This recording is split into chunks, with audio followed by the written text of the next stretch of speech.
I think anytime you play a team that's got a very different style of play, and you see a lot, there's always an adjustment period to it because we have a 2-3 zone, but it's obviously not going to be nearly as good as what they're doing because they're spending 99% of their time on it. We're spending 5 or 10% of our time on it.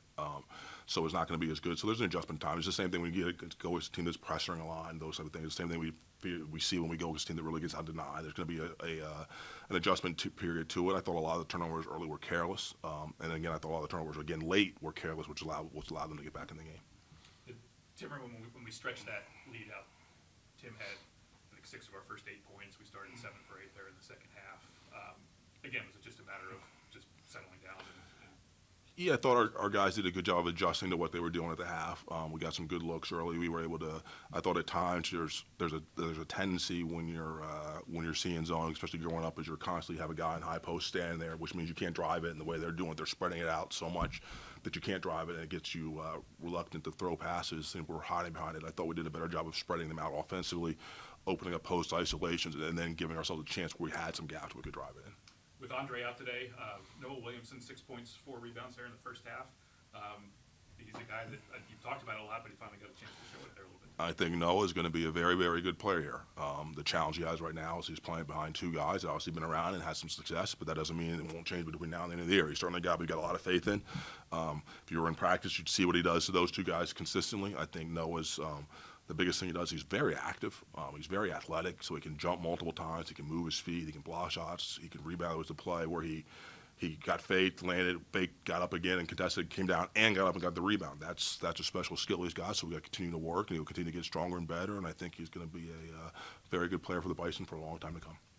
Jack Forrest, veteran guy, things, he's been around the block a little bit, so against the defense that we haven't seen a lot of, how nice was it to have him in there? It's such another experience. Yeah, well, I think that's another option. He's a dynamic player. He's our best, really. I mean, we get a chance to see more. He's really our best off the dribble as far as creating shots for himself and others. So that's nice to have. And then, like you said, he's been around. He's been in his 4th year of college basketball, so he understands defensive concepts. Where he's got to be is much more natural. And so he helps at that end. And like I said, he does a good job of driving and kicking, and he's a physical, good on-the-ball defender as well. So with him and Ian and Xander and Josh Adele and what they've shown, and I think hopefully some of the freshmen as they come along, we've got some options, which will create competition and also continue to get better.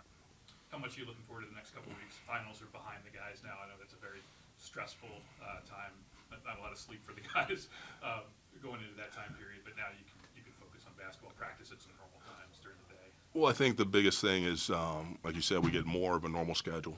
We're not in here till 10 o'clock at night because of classes and things like that. We're able to get in and out in the afternoon and do what we want to do. Guys can get extra work and still get plenty of rest. They're not staying up all hours of the night studying. Travel becomes easier because we can get places earlier. So all that stuff's a big deal. We got to take advantage of it and continue to get better. I think we've certainly done a lot of things well. I don't think we had our best tonight, but we were able to win a game, and we got to come out and play better on Wednesday. Richmond and Rutgers on the road this week. Just thoughts on 2 tough opponents here at the end of the non-conference schedule leading into league play? Yeah, I think obviously they're both Richmond had a tough game yesterday at Clemson. I did see this. We haven't seen them play a lot, but I've seen a little bit here and there. But they've been playing very well and beating some teams pretty well going the other day. So I'm sure they're going to be itching to get out and improve themselves going into their break. And then Rutgers has been playing like a top 25 team. I mean, they beat Indiana at home when they were ranked. They beat some other people. Saw a few minutes of their game against Seton Hall a few weeks ago. It's going to be a tough, hard-nosed, physical game, and we're going to have to come ready to play. It's going to be a struggle. We're going to have to be ready to fight and scratch and claw. And if we play well, we'll have a great chance to win 2 games. If not, it's going to be a tough 40 minutes in each game. But like I said, if we play well, and I have no reason to expect we do, we'll have a great opportunity to get another one.